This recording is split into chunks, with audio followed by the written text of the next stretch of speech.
You were given that m is 2 cubed times 5. Calculate 10m. So we're just doing 10 lots of m. So I'm substituting all of this into here. So I'm doing 10 times 2 cubed times 5. 2 cubed is 8, so it's 10 times 8 times 5. 10 times 8 is 80 times 5. 8 times 5 is 40, so 80 times 5 is 400. Write 10m as a product of primes. So I know we've got 10m, and if I do my factor tree straight away, well, I've got 10 and I've got m.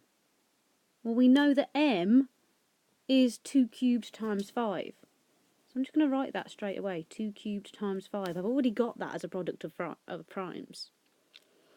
And then I've got 10 is 2 times 5, and they're primes as well.